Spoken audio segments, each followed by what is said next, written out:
C'est l'heure de décrypter l'actualité économique sur votre télévision. Bienvenue à toutes et à tous dans l'essentiel de l'économie sur Ecofin Télévision.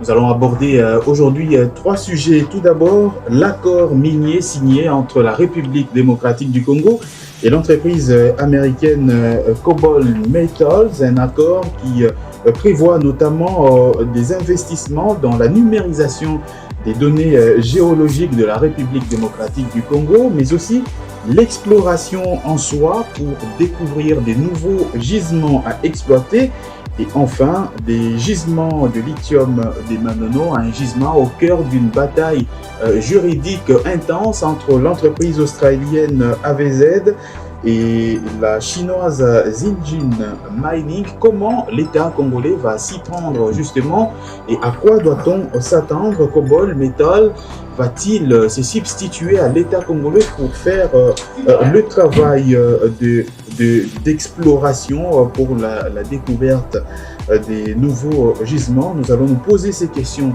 dans cette émission justement, et puis nous reviendrons sur la déclaration des principes entre la RDC et l'AFC M23. Jusqu'où la République démocratique du Congo est-elle prête à aller dans la résolution de ce conflit qui dure plus de 30 ans maintenant par la voie diplomatique? Combien de concessions doit-on faire pour obtenir enfin une paix, la véritable et la plus durable? La signature justement de cette déclaration des principes entre la RDC et le M23 était-elle une condition sine qua non pour le rétablissement d'un véritable environnement propice aux investissements et à la prospérité économique dans cette partie de la RDC? Nous verrons dans cette édition justement de votre magazine. Et nous chuterons par cette grève, la grève des travailleurs des magasins chinois à Kinshasa, des travailleurs qui réclament l'application du nouveau SMIC, malgré le décret gouvernemental. À ces sujets, les employeurs chinois continuent toujours à refuser d'appliquer le nouveau salaire minimum interprofessionnel garanti, le SMIC. Occasion pour nous justement d'interroger notamment sur l'efficacité du travail de l'inspectorat du travail, mais aussi quelles mesures le gouvernement congolais prend-il dans ces cas de figure. Voilà donc pour l'ensemble de ce que nous allons aborder dans cette émission. Bienvenue une fois de plus dans votre magazine, l'essentiel de l'économie. Et pour aborder tous ces sujets, comme d'habitude, avec moi sur ce plateau, Tony Antoine Dibendila, bienvenue.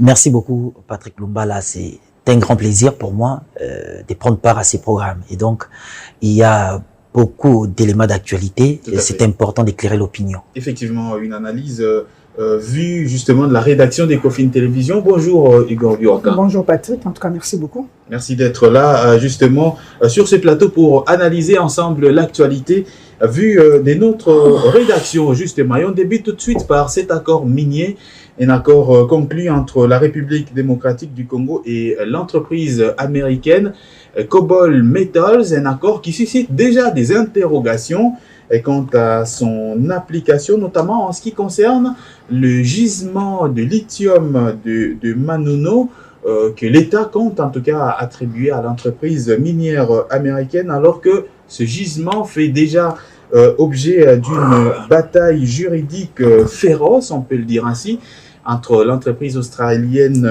AVZ Minerals et la chinoise Zijin Mining, mais aussi cette entreprise. L'accord justement avec Cobalt Metals prévoit l'exploration pour découvrir des nouveaux gisements, un travail que beaucoup d'analystes estiment qui devait être fait par la République, par l'État congolais lui-même pour garantir sa souveraineté dans cette matière justement.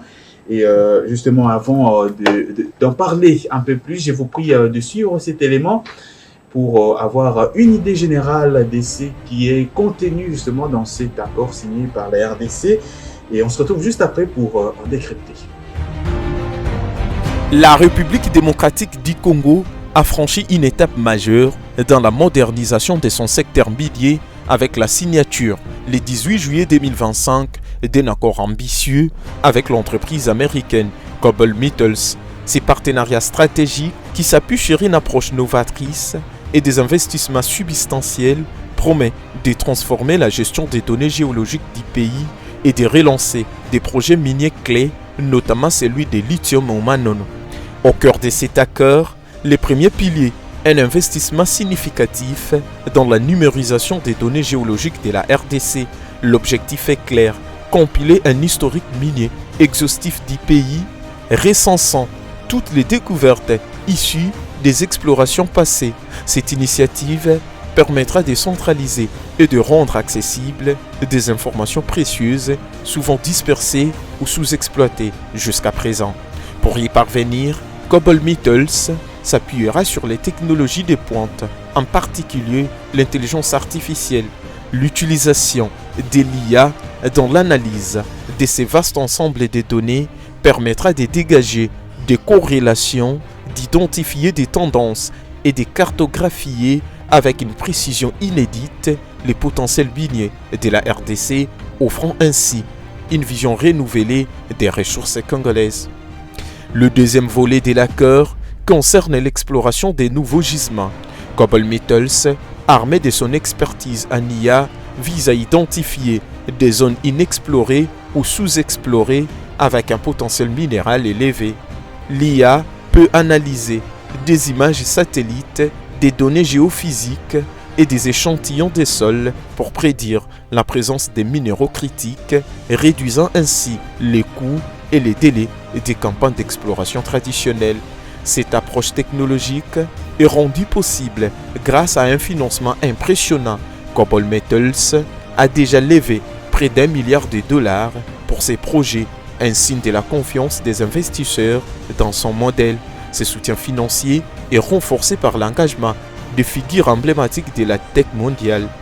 Bill Gates et Jeff Bezos comptent parmi les soutiens majeurs de l'entreprise, soulignant l'aspect visionnaire de cette initiative. Le troisième et le plus complexe des aspects de l'accord porte sur les gisements de lithium de Manono dans la province d'Itsangadika. Ces sites, qui regorgent l'un des plus grands gisements de lithium au monde, est enlisé depuis des années dans une bataille juridique complexe entre l'entreprise australienne IFZ Minerals et la chinoise Zijin Mining. Ces litiges a freiné l'exploitation de cette ressource stratégique pourtant essentielle à la transition énergétique mondiale. L'implication des Cobalt Metals dans les projets des Manono est perçue comme un catalyseur potentiel pour débloquer la situation. Cependant, cette initiative n'est pas sans controverse. IFZ Minerals a déjà vivement dénoncé l'accord entre Cobalt Metals et la RDC, les qualifiant des violations de ses droits contractuels et d'une ingérence dans les procédures judiciaires en cours. Pour IFZ, qui se considère comme les développeurs légitimes du projet Manono Lithium and Tin, l'intervention d'une nouvelle partie sans résolution préalable des litiges existants complique davantage un dossier déjà complexe. Cette dénonciation soulève des questions fondamentales sur la viabilité de l'accord concernant Manono. Si l'objectif est de relancer l'exploitation du lithium, l'ajout d'un nouvel acteur dans un contentieux aussi profond risque d'allonger les délais de résolution plutôt que de les accélérer. La situation juridique complexe des Manono, impliquant des arbitrages internationaux et des décisions de justice en RDC, rend tout nouvel arrangement particulièrement délicat. La capacité des Cobalt Metals à naviguer dans ces labyrinthes légaux, potentiellement en négociant avec les parties existantes, sera déterminante pour le succès de cette partie de l'accord. Lithium étant un minéral clé pour les batteries des véhicules électriques et le stockage d'énergie, la relance effective des Manono est d'une importance capitale, mais les obstacles restent considérables. Cet accord entre la RDC et Cobalt Metals ne se limite pas à des investissements financiers. Il représente une collaboration stratégique qui pourrait redéfinir le rôle de la RDC dans la chaîne d'approvisionnement des minéraux critiques, en tirant parti de l'intelligence artificielle et en modernisant la gestion de ces données géologiques. La République démocratique du Congo se positionne comme un acteur majeur dans la course aux ressources de la transition énergétique.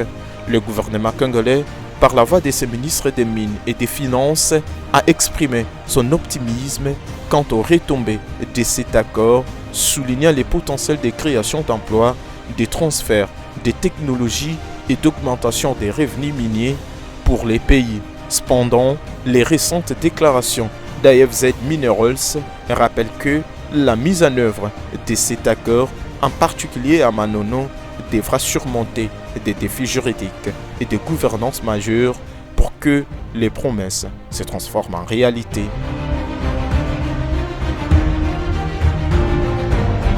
Rebonjour justement Hugo Buraka. Bonjour Patrick. Merci beaucoup une fois de plus d'être là. On commence justement par cet accord minier, on l'a vu dans l'élément, un accord signé depuis le 18 juillet dernier par la République démocratique du Congo avec l'entreprise minière américaine Cobol. Une entreprise, on le rappelle, soutenue notamment par Jeff Bezos et Bill Gates. C'est quand même pas du tout négligeable. Alors, cette entreprise va devoir investir déjà dans les données géologiques de la République démocratique du Congo. De quoi s'agit-il concrètement? Évidemment, Patrick, comme vous l'avez dit ici, il s'agit au fait d'un accord dont l'esprit vise évidemment l'investissement massif, n'est-ce pas, américain dans le secteur minier de la République démocratique du Congo.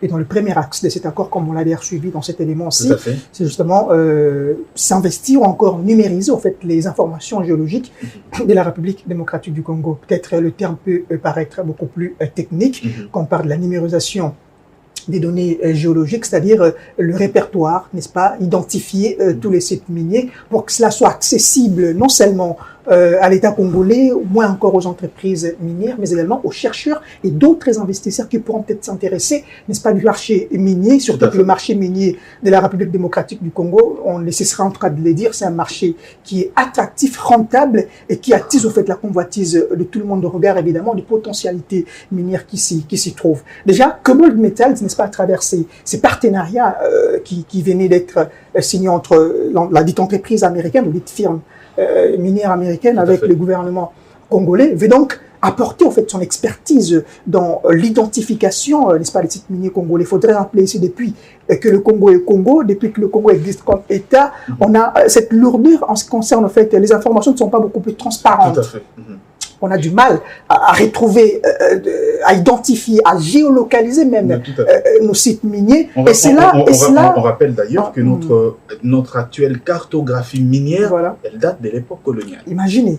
Voyez-vous? Et là, facilite d'une certaine manière la contrebande. Pourquoi? Parce que l'État congolais ne se identifie avec beaucoup de précisions, d'exactitude tous ces sites miniers. Donc, il y a également l'existence d'autres sites miniers où c'est font en fait de manière illégale les explorations minières que l'État ne sait malencontreusement pas identifier à cause de cela. Donc, ça, c'est le premier axe majeur de cet accord entre la République démocratique du Congo et l'entreprise minière. Et donc, cela va être bénéfique pour le pays, au regard, évidemment, comme je l'ai identifié ici, en termes...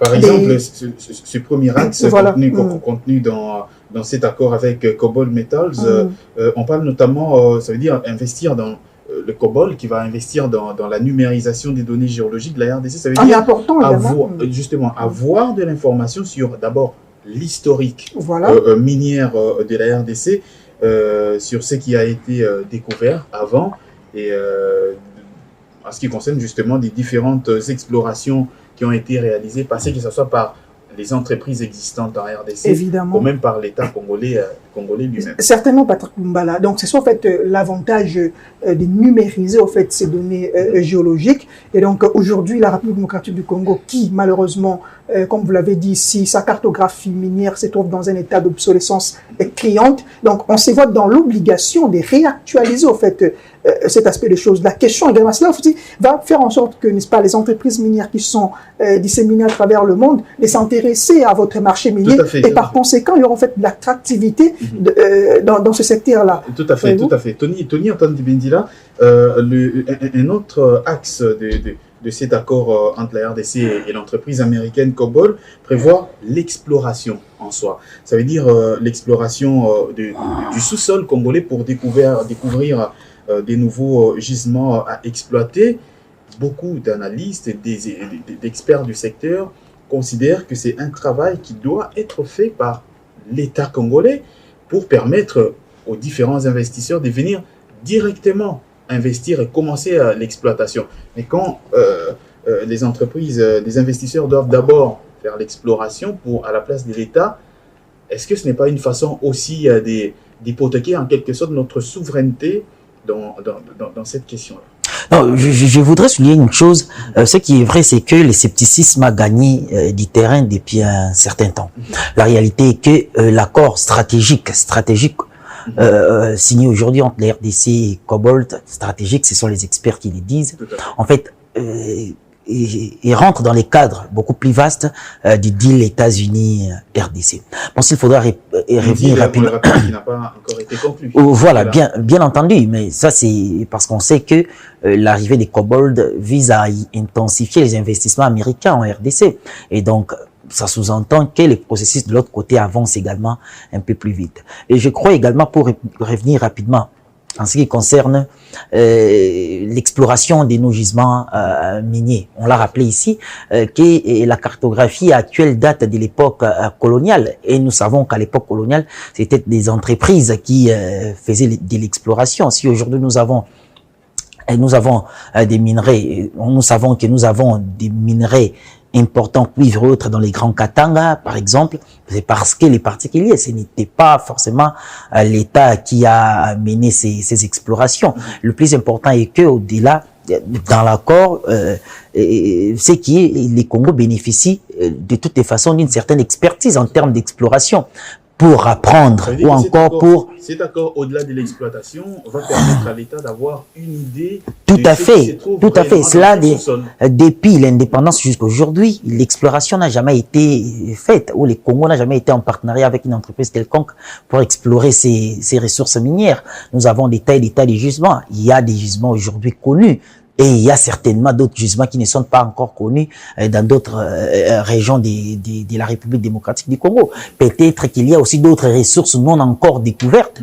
Tout ça, c'est un travail qui doit être fait. Et aujourd'hui, depuis 1960, nous n'avons jamais exploré et recherché des nouvelles mines. Si cela va se produire aujourd'hui, c'est-à-dire que nos experts auront également de l'expertise en termes d'exploration et on peut envisager dans les années à venir pouvoir nous aussi, à notre niveau, voir comment lancer ces explorations. Parce qu'il faudrait également souligner un fait, c'est que l'exploration qui se fera, Cobalt l'a dit, va mettre les données sur la place publique. Nous savons que peut-être les données stratégiques seront réservées à l'État congolais, mais également à Cobalt, mais s'il faudra creuser davantage, nous savons que la partie qui a de l'expertise voudra tirer davantage profit des informations reçues. Il peut y avoir des inquiétudes à ce niveau-là. C'est là qu'il y a la crainte. Voilà, il peut y avoir des inquiétudes à ce niveau-là.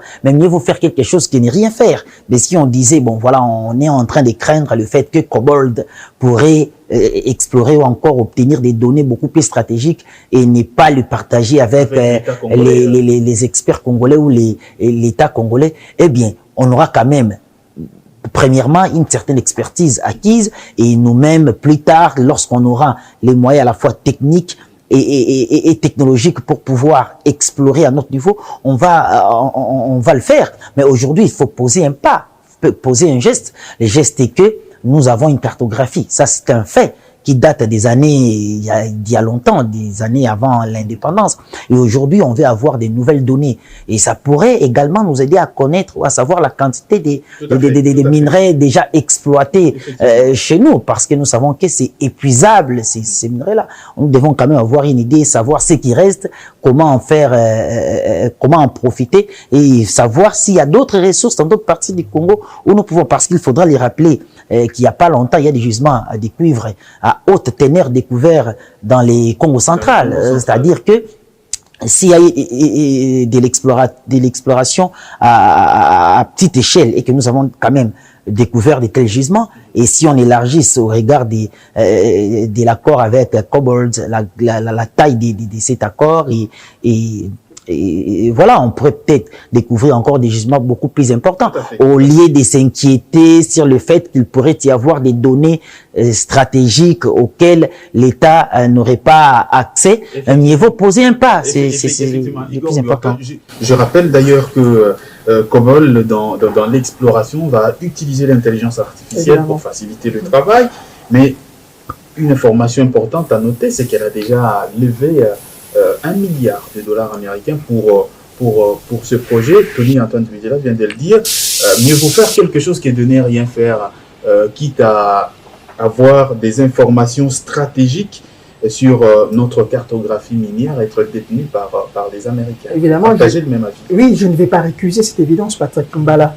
En lieu place de rester dans un contexte où vous n'arrivez même pas à identifier, à géolocaliser le principal gisement minier que vous avez, c'est vraiment aberrant de rester dans cet état de choses. Donc, mieux vous poser un pas, c'est-à-dire comme on dit toujours que le voyage de 1000 km commence toujours par un pas, et pour nous, le premier pas que nous venons de poser avec la firme américaine traduit au fait la volonté, n'est-ce pas, du gouvernement congolais de pouvoir rendre encore beaucoup plus attractif ce secteur minier, beaucoup plus attrayant.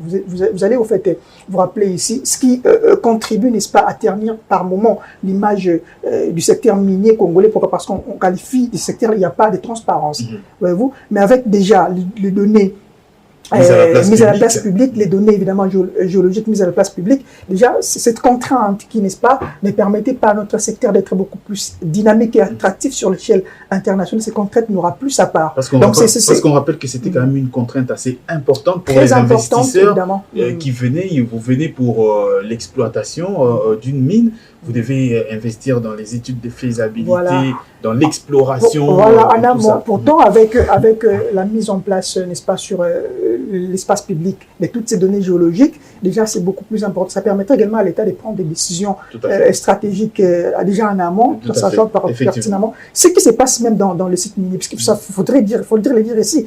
Il y a même d'autres pratiques au sein des sites miniers, l'État n'a pas connaissance.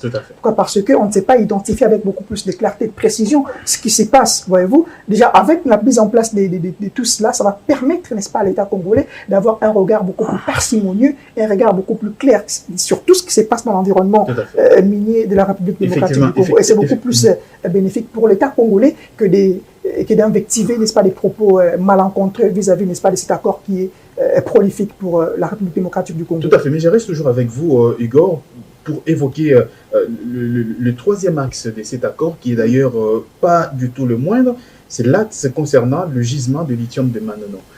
On sait que ce gisement fait objet aujourd'hui d'une grande bataille juridique entre deux grandes entreprises internationales. D'abord, AVZ Minerals, l'entreprise australienne, mais aussi Zijin Mining, l'entreprise chinoise. Jusque-là, ils sont allés en arbitrage, ça n'a pas abouti, mais voir directement l'État congolais signer un accord qui, en fait, on peut les dire, attribue à Cobol Metals ces gisements-là. Qu'est-ce qu'on peut en dire finalement? Est-ce qu'on peut dire que l'État congolais veut mettre à la porte AVZ et Zijin, qui ont beaucoup traîné dans leur affaire judiciaire, et faire la place à Cobol? Mais logiquement parlant, Patrick Kumbala, l'État congolais ne devait pas croiser les bras de regarder les conflits sempiternels qui entre AVZ et puis la firme chinoise que vous venez de citer le nom ici. Du moment où le lithium, c'est un minerai stratégique au cœur de la transition énergétique qui participe, n'est-ce pas, à la fabrication des batteries qu'on utilise pour des engins à haute technologie. Il faudrait donc exploiter, capitaliser l'atout que nous avons. On ne va pas rester là indéfiniment, croiser les bras et regarder ces différents dont on ne trouve pas facilement la solution. Voyez-vous, alors, tant que en fait, quelqu'un se présente pour qu'il puisse exploiter, n'est-ce pas, à bon escient, ces gisements miniers, qu'est-ce qu'on va faire?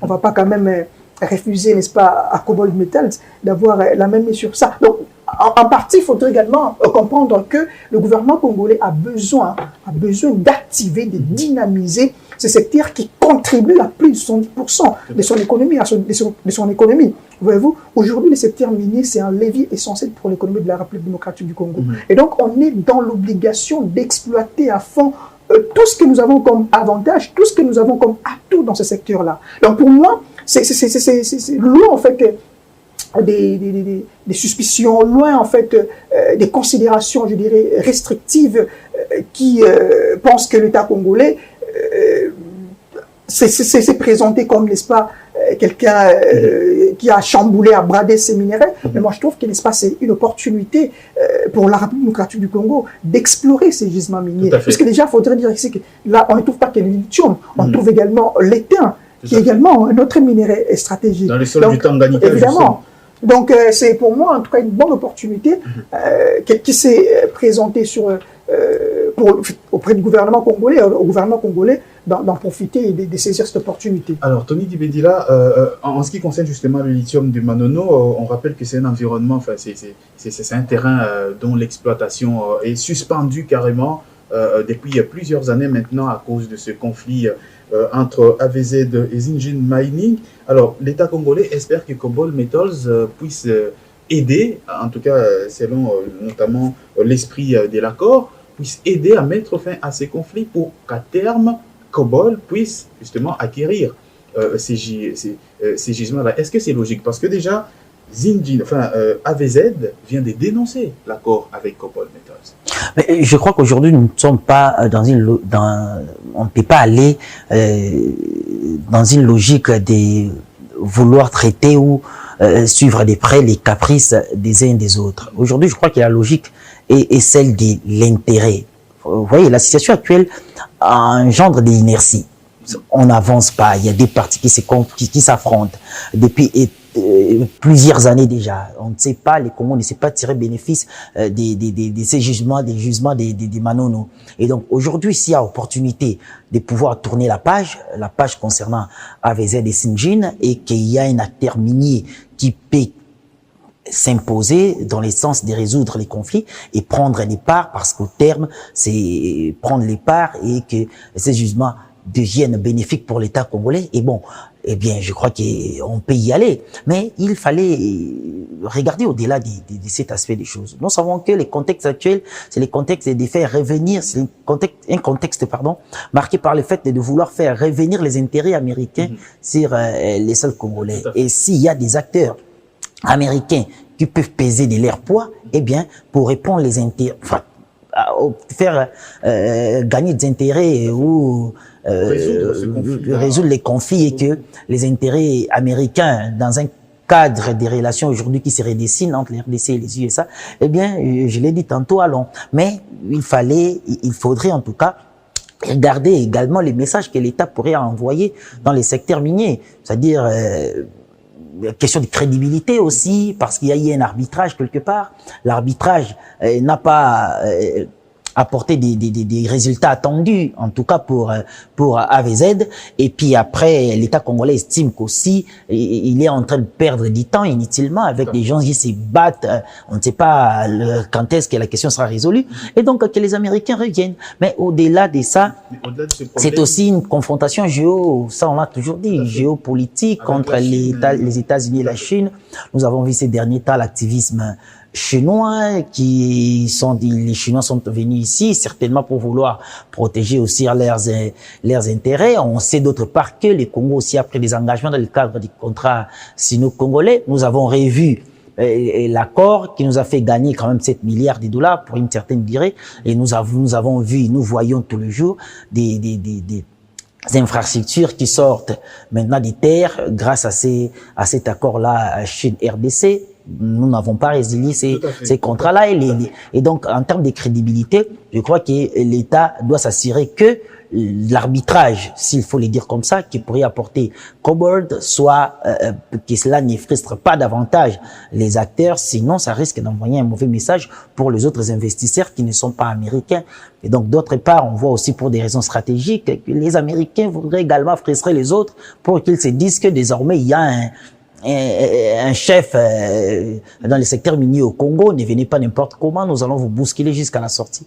Et donc voilà, nous sommes dans un contexte comme ça. Et je crois que le Congo doit ne pas regarder comment protéger les intérêts des uns des autres, mais plutôt protéger ses intérêts, ses propres intérêts, pour faire bénéficier enfin. Dans cette figure, on veut dire mettre fin à ce conflit-là. Moi, je crois que les intérêts aujourd'hui du Congo consistent à mettre les gisements miniers de Manono en activité et qu'il y ait des dividendes en faveur des communautés congolaises. Oui, les plus grands intérêts aujourd'hui, c'est ça. Et après, en termes de crédibilité, on verra aussi qu'il y a eu des géants qui se sont battus sans jamais trouver un accord crédible. Et donc, l'État ne pouvait pas rester inerte. Donc, l'État congolais agit d'une manière ou d'une autre. L'État congolais agit donc d'une manière ou d'une autre. On rappelle donc que c'est depuis le 18 juillet dernier que la République démocratique du Congo et la firme, on ne va pas dire une firme parce que c'est encore une jeune entreprise, Cobol Metals, une start-up ont signé donc une déclaration, un accord sur notamment les mines en RDC qui prévoit notamment l'exploration pour découvrir des nouveaux gisements à exploiter, mais aussi investissement considérable dans la numérisation des données géologiques existantes déjà de la République démocratique du Congo, mais aussi l'acquisition à terme du gisement de lithium de Manono. Voilà donc ce qu'on pouvait dire sur cet accord entre la RDC et Cobol Metals, tout en vous promettant effectivement d'être attentif à l'évolution justement de cet accord entre la RDC et cette entreprise. Et on va changer donc les chapitres tout de suite pour parler un peu des sécurités et de l'économie. C'est cet accord de principe signé à Doha, au Qatar, entre la RDC et le mouvement rebelle pro-Rwanda, le M23 AFC. Une condition sine qua non, peut-on le dire ainsi, pour le rétablissement d'un véritable environnement propice aux investissements et à la prospérité, j'allais dire, des investissements, à la prospérité économique dans la partie est de la République démocratique du Congo, jusqu'où la RDC de Félix Tshisekedi est-elle prête à aller dans la résolution de ce conflit par la voie diplomatique, et combien de concessions doit-on justement faire pour retrouver la paix et la véritable. On se fait tout d'abord une topologie sur cette situation et se retrouve après pour en décrypter.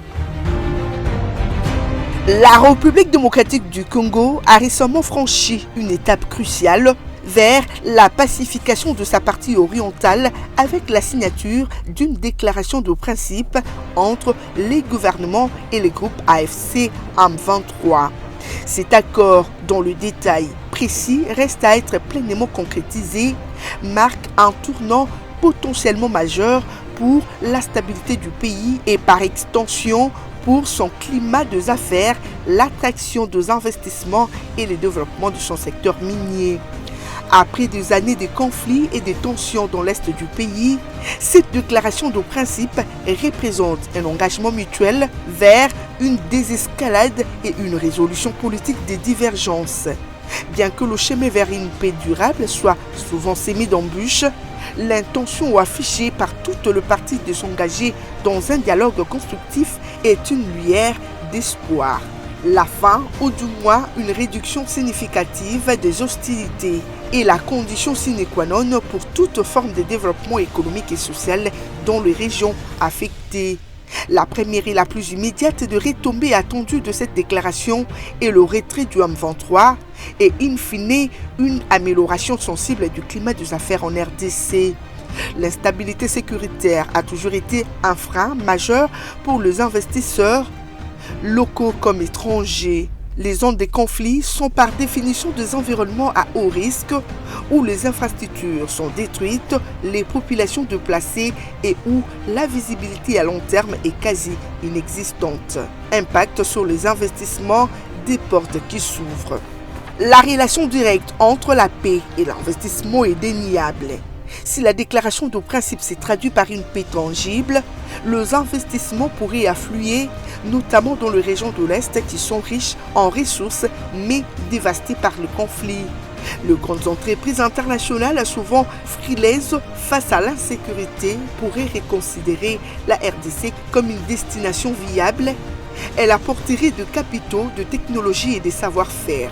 Les entrepreneurs congolais, dont beaucoup ont souffert des conflits, pourraient retrouver la confiance nécessaire pour investir dans leurs propres entreprises, créer des emplois et relancer l'économie locale. Le secteur minier, pilier de l'économie congolaise, est particulièrement sensible à la sécurité. L'Est de la RDC est une région extrêmement riche en minéraux critiques, coltan, étain, tungstène, or et potentiellement lithium. La présence de groupes armés a souvent alimenté une exploitation minière illégale et artisanale, privant l'État de revenus substantiels et engendrant des conditions de travail inhumaines. La pacification permettrait aux entreprises minières légitimes d'opérer dans des conditions plus sûres, de protéger leurs infrastructures et leur personnel. Avec le retour de l'autorité étatique et la réduction de l'influence de groupes armés, la lutte contre l'exploitation minière illégale pourrait être renforcée. Cela signifierait plus de revenus pour le trésor public et une meilleure traçabilité de minerais. De vastes zones riches en ressources sont restées inexplorées ou sous-exploitées en raison de l'insécurité. Une paix retrouvée ouvrirait ces territoires à de nouvelles campagnes d'exploration et au développement de projets miniers à grande échelle, créant de la valeur ajoutée et de l'emploi formel. Malgré l'optimisme suscité par cette déclaration de principe, il est crucial de rester réaliste. La mise en œuvre des engagements et la transformation de paroles en actes concrets seront les véritables épreuves. Les défis sont nombreux: démobilisation et réintégration conditionnelle des combattants, le développement inclusif des régions de l'Est et maintien de la confiance entre toutes les parties. Néanmoins, la déclaration de principe entre la RDC et les groupes AFC M23 représente un pas fondamental. Si elle est suivie d'effets tangibles, elle pourrait non seulement ramener la paix dans l'Est, mais aussi débloquer un potentiel économique et minier immense, transformant durablement le destin de la RDC. Le monde des affaires et de l'investissement suit de près l'évolution de la situation, espérant voir cette lueur d'espoir se transformer en une ère de prospérité durable.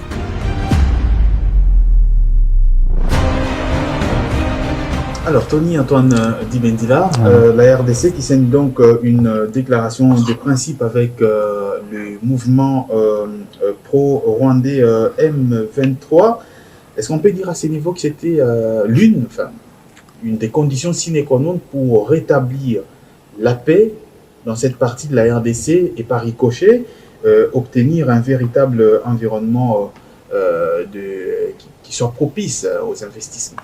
Si l'on regarde aujourd'hui l'opinion congolaise, on se rend compte que beaucoup alimentent des polémiques autour de cette déclaration de principe RDC M23 FC au lieu d'aller dans les fonds de la question. Je voudrais rapidement balayer un fait, c'est le fait que les Congos avaient enfin, le gouvernement de la RDC avait enfin accepté d'échanger avec les M23, ce qui était au départ un refus, mais nous savons que cela est arrivé après les exigences des partenaires de la RDC. Il y a eu les États-Unis d'Amérique, il y a eu les Qatar, il y a eu l'Union africaine, il y a eu l'Angola, qui d'ailleurs a été accusé de partialité par les Rwandais. C'est pourquoi Kagame ne s'était d'ailleurs pas présenté, je crois, en décembre 2024 en Angola pour conclure un accord, un processus qui était très attendu, dont l'aboutissement était très attendu. Et donc, moi, je crois que aujourd'hui, c'est-à-dire qu'à ce jour, cette déclaration des principes vient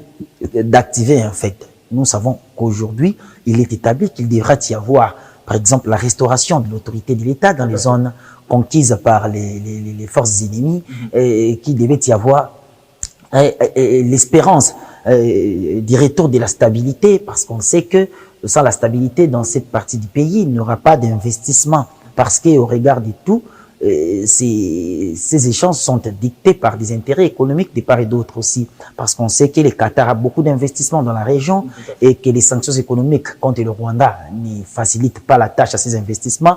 Dans Rwandair, dans l'aéroport de Kigali, dans la raffinerie d'or du Rwanda, on sait que ces intérêts sont déstabilisés par les sanctions américaines, européennes et de plusieurs pays occidentaux. Ça, on le sait. Mais d'autre part, on sait que le Congo voudrait qu'il y ait retour de la paix et que ces populations meurtries, éparpillées à travers la région, reviennent et qu'enfin nous puissions relancer ces processus déjà lancés il y a longtemps, parce qu'il y avait, on le sait, l'histoire de la Sirgel a eu pour premier financier la République des Zaïre à l'époque, la RDC. Ça a permis à ce que plusieurs projets soient avantageux, à la fois pour le Rwanda et même pour le Burundi. Mais donc, aujourd'hui, je crois que l'histoire de l'intégration économique évoquée dans le cadre de cette déclaration va dans le sens de renforcer également la conférence internationale de la région des Grands Lacs, mais aussi permettre à ce que nous revenons dans un modèle économique avec beaucoup d'éthique, qu'il n'y ait plus les sangs juste parce qu'on voudrait renforcer son économie. Parce qu'aujourd'hui, on sait que la moitié du budget, ce sont les experts de la question qui le disent, la moitié du budget rwandais est constitué de pillage de minerais de l'Est du Congo. Et ça devait finir cette histoire, il fallait y mettre fin.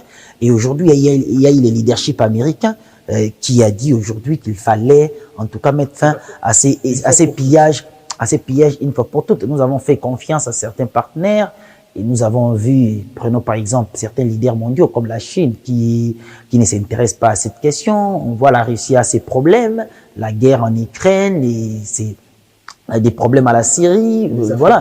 Donc, les Africains d'ailleurs n'arrivaient même pas à indexer, l'Union africaine n'arrivait même pas à indexer, même pas à citer les Rwandais. Les Congo s'est quasiment battu seul avec quelques alliés.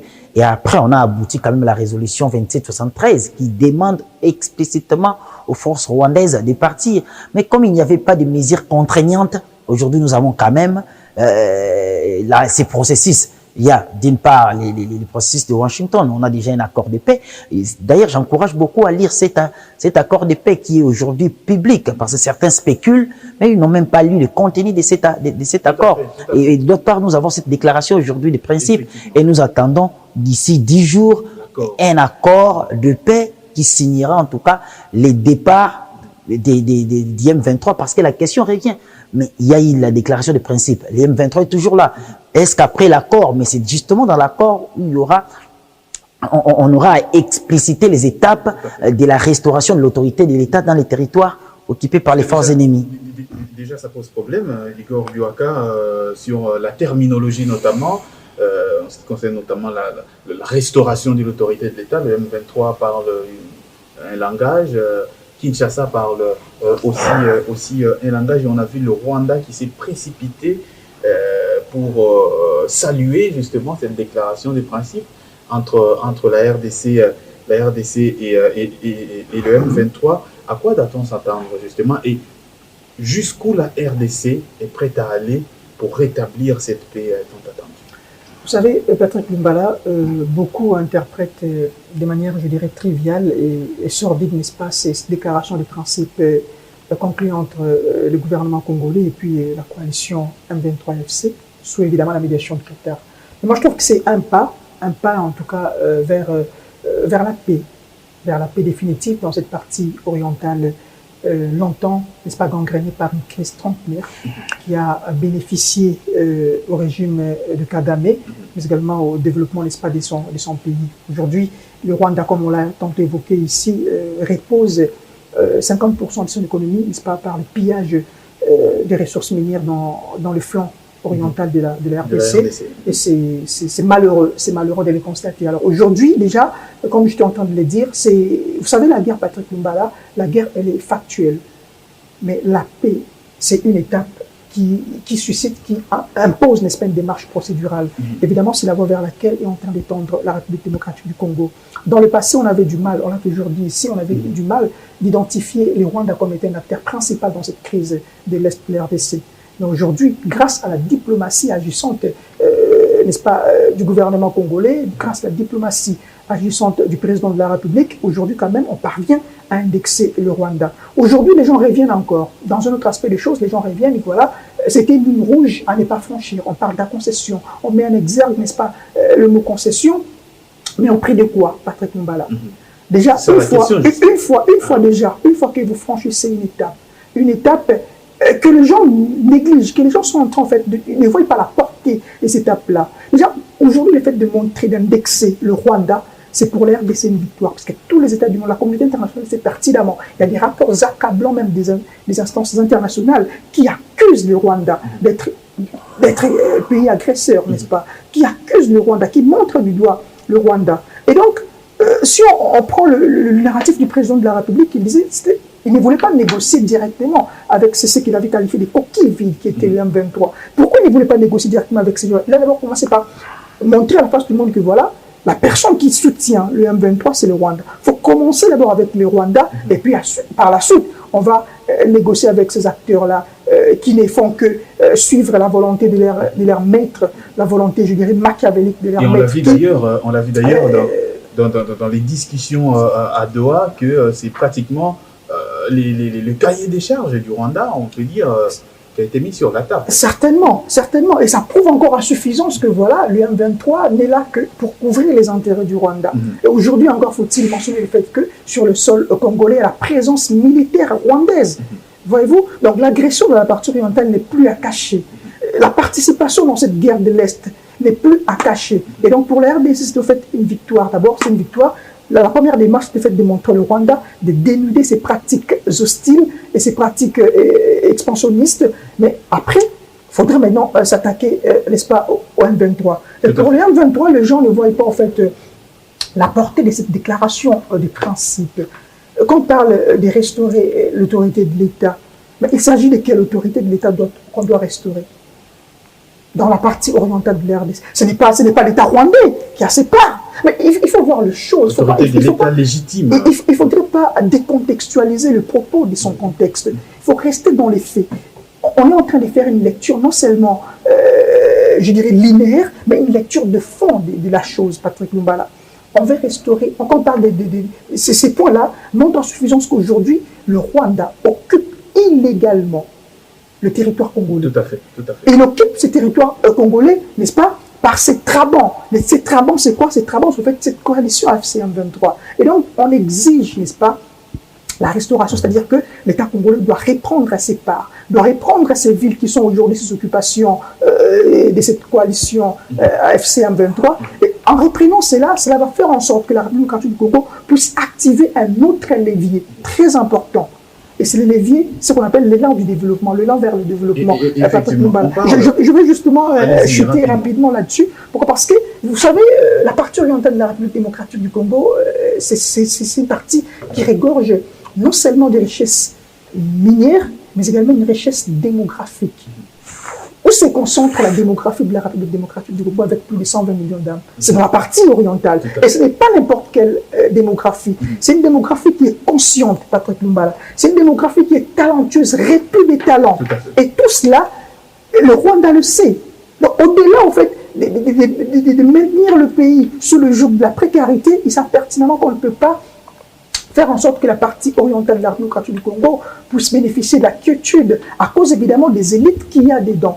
Regardez bien en termes de comparaison l'écosystème entrepreneurial qu'il y a dans cette partie-là. Très dynamique d'ailleurs. Très dynamique, malgré en fait les tensions qu'il y a. Très dynamique. Alors imaginez que nous soyons, n'est-ce pas, que cette partie du pays, ces flancs est de la RDC puissent bénéficier de la paix. Comment sera encore, n'est-ce pas, l'écosystème entrepreneurial là? Donc ils sont en train non seulement de participer à la crise de la République du Congo, à la crise militaire évidemment de la République du Congo, mais ils sont en train de vouloir que la RDC puisse se maintenir sempiternellement sous le joug d'extrême précarité. Tout à fait. Tony Antoine Dibendila, on va finir ce sujet avec vous. Justement, la RDC, je l'ai dit d'ailleurs, jusqu'où sommes-nous prêts à aller dans cette quête de la paix?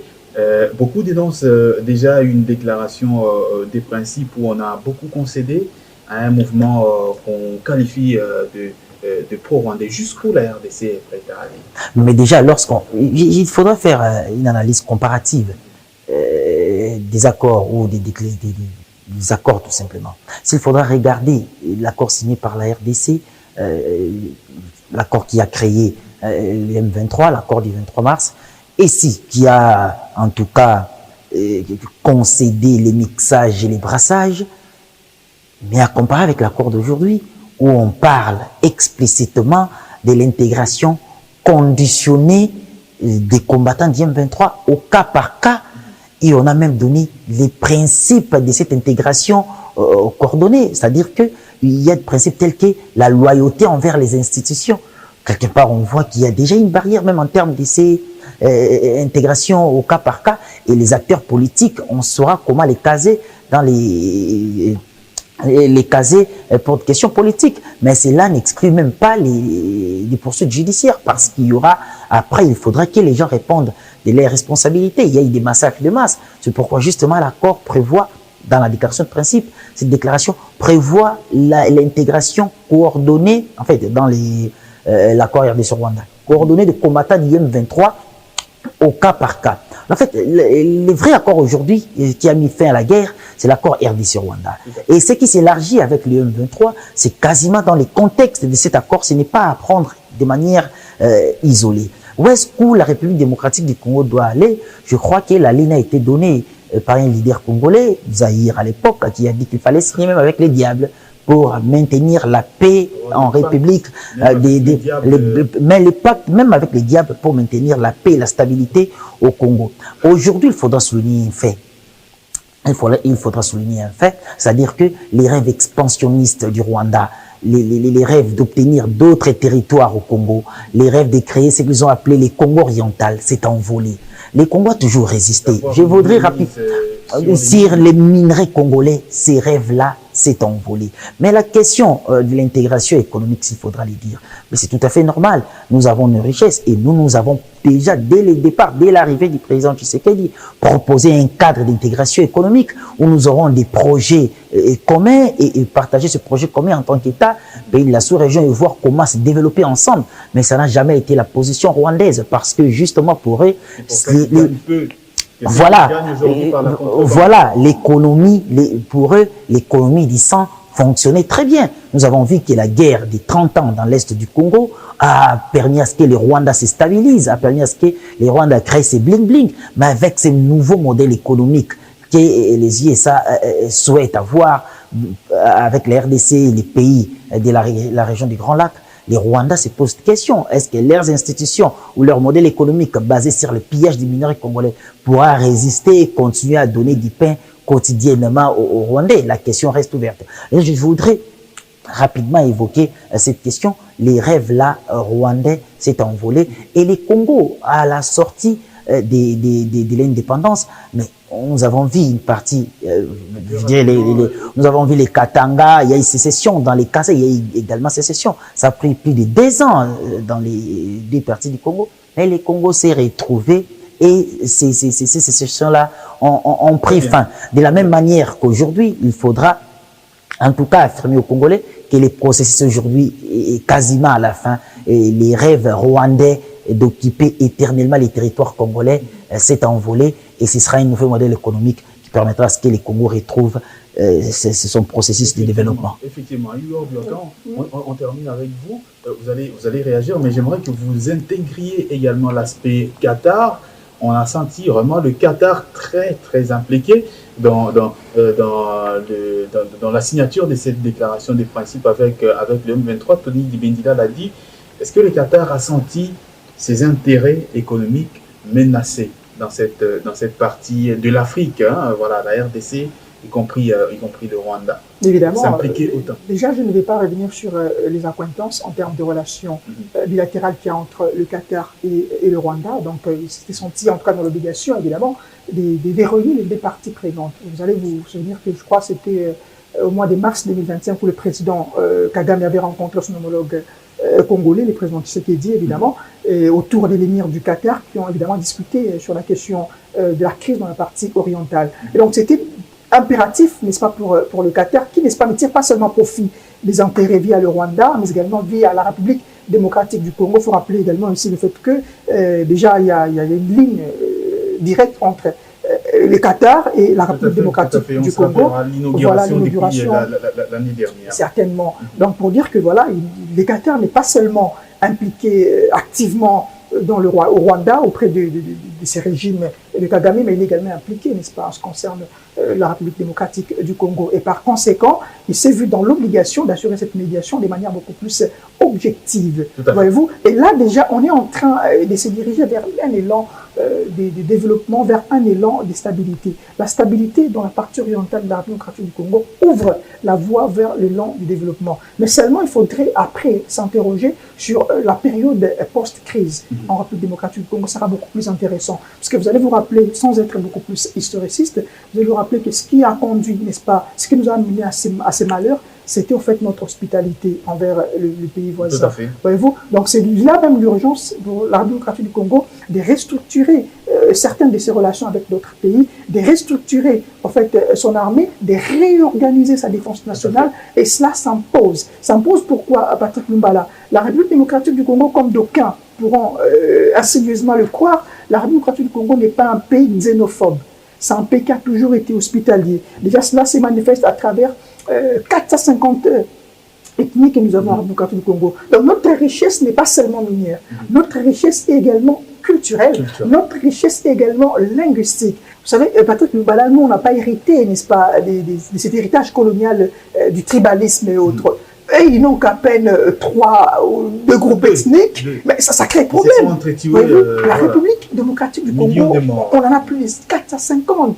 Voyez-vous? Et donc, c'est là, en fait, l'urgence pour les RDC de pouvoir réconsidérer et même la protection de ses frontières. Voyez-vous? J'ai même salué, en fait, le président de la République lors de la 52e réunion du Conseil des ministres qui avait, n'est-ce pas, appelé à la réévaluation, à la réactivation de l'ordre opérationnel aux frontières. Pourquoi? Parce qu'on a constaté certaines pratiques ignominieuses qui s'est pratiquées, n'est-ce pas, auprès des frontières. Et cela a été même dénoncé par des opérateurs économiques. Mais quelle image vous vendez au pays si déjà les visiteurs, les opérateurs économiques qui viennent pour investir, ils trouvent de la magouille, ils trouvent, n'est-ce pas, des pratiques odieuses qui ternissent même l'image du pays, on ne va pas vous considérer. Donc c'est pour... En tout cas, c'est le moment, n'est-ce pas, pour la République démocratique du Congo de pouvoir réévaluer la protection, n'est-ce pas, de son État, de pouvoir réévaluer beaucoup de choses qui n'ont pas marché dans le passé, afin, n'est-ce pas, de recevoir ces vents de la paix qui va apporter certainement le développement de notre pays. Le développement donc de la République démocratique du Congo, et on referme donc ce chapitre-là pour évoquer cette fois cette grève ici à Kinshasa, la grève des travailleurs des magasins chinois à Kinshasa pour réclamer l'application du SMIC. Pourquoi les Chinois, les employeurs chinois, n'appliquent pas le SMIC décidé par le gouvernement de la République démocratique du Congo? Qui est derrière les Chinois pour les entêter autant? On se fait tout d'abord la topo et on se retrouve après pour en parler. Actualiser les salaires minimums interprofessionnels garantis SMIC, tel que prévu dans le décret gouvernemental, c'est ce qu'exigent ces travailleurs de magasins chinois et indo-pakistanais qui viennent d'alléger la grève récemment décrétée pour contester les traitements injustes et les non-respects de ces SMIC réévalués à 14 000 francs congolais, soit 5 $ américains, depuis le mois de mai dernier. Ces revendications ont donc conduit aux 10 mouvements des grèves à ces jours partiellement levés, ce après une rencontre avec leurs employeurs qui assurent être en pourparlers avec leurs syndicats. Le président du syndicat de ces travailleurs des expatriés, joint au téléphone, a détaillé le contour de pourparlers, évoqué qu'ils doivent aboutir à une solution concertée. Malheureusement, l'effectivité de ces résolutions tarde à se matérialiser dans certains magasins, ont expliqué quelques travailleurs. La situation à grève, le taux de grève déjà pendant 2 jours, le 3e jour.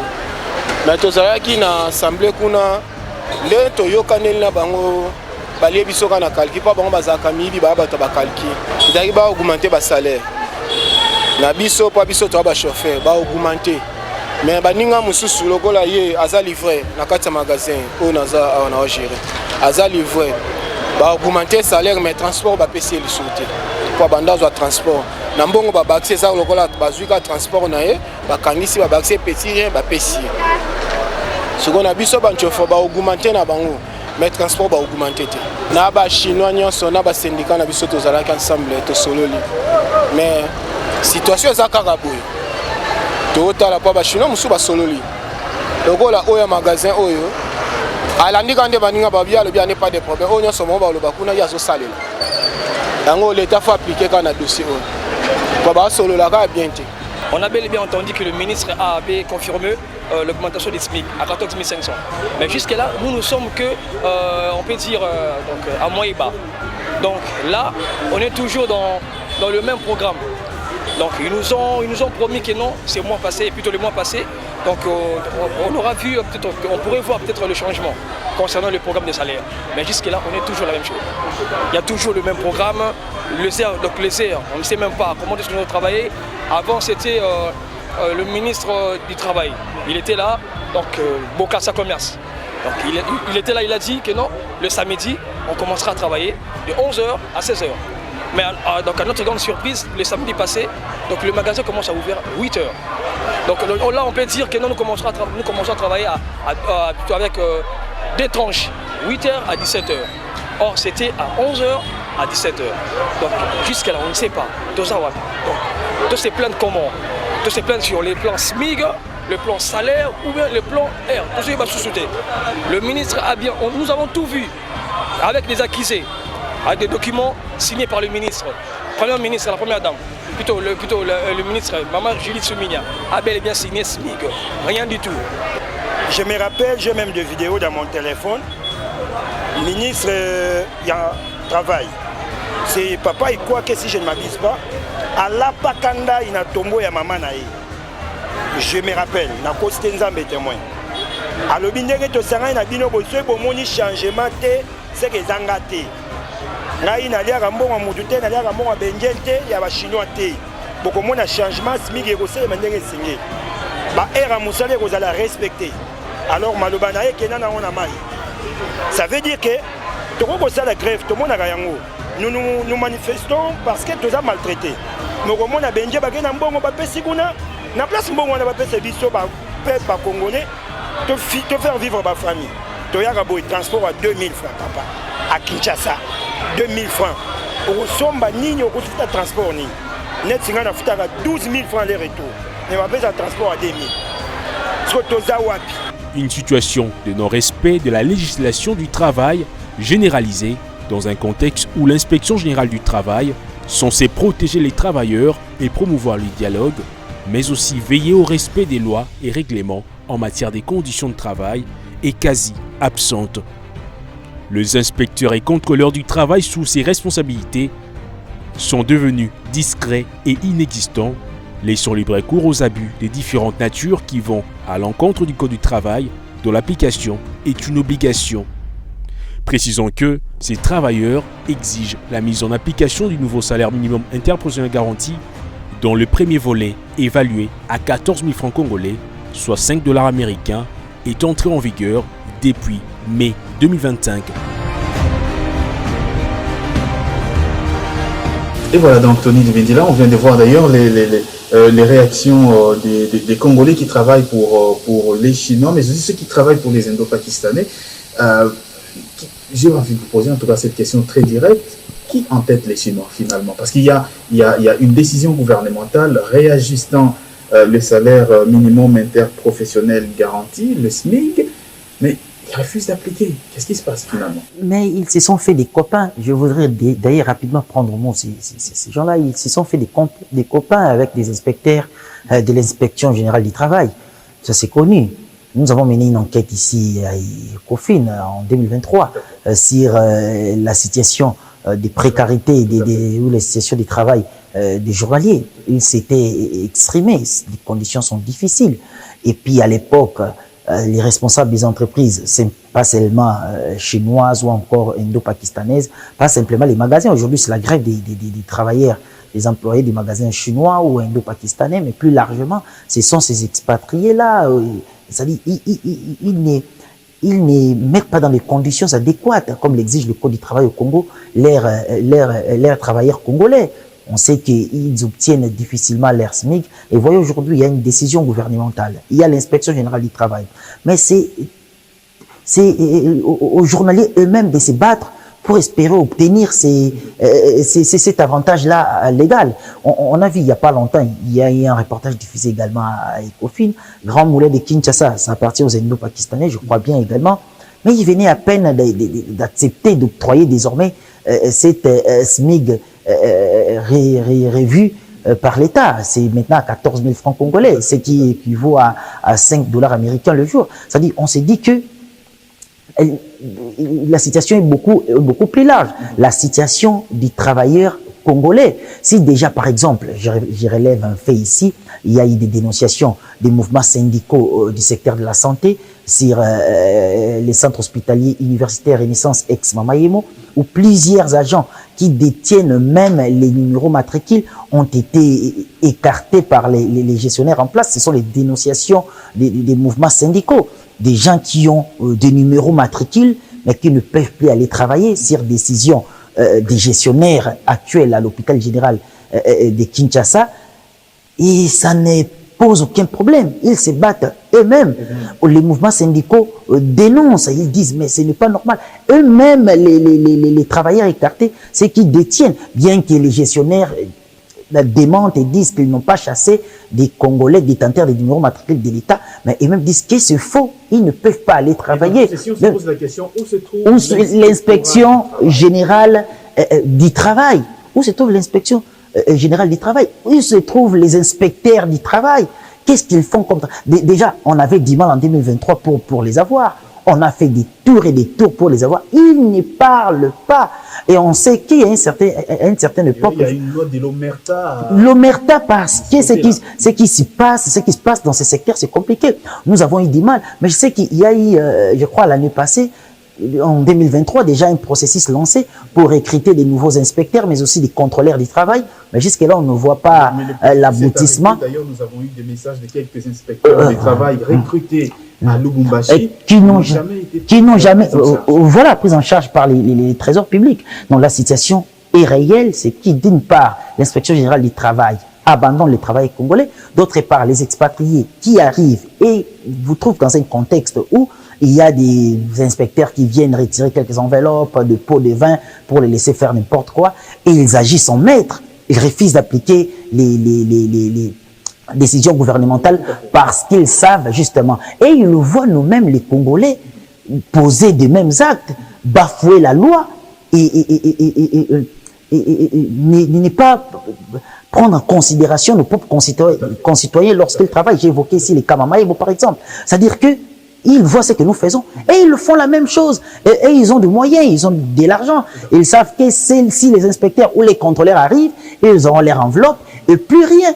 Et ces gens-là sont dans la rue, ils vont se battre et seuls. Et dans tout ça, c'est le peuple d'abord du président Tshisekedi qui est bafoué. Tout à fait. Donc voilà en gros la réalité sur les terrains. Effectivement, Igor Biwaka, on a l'impression aujourd'hui ce sont les travailleurs des Chinois qui se plaignent, ceux des Indo-Pakistanais également qui se plaignent. Mais on a l'impression que finalement, les travailleurs congolais sont laissés à leur triste sort.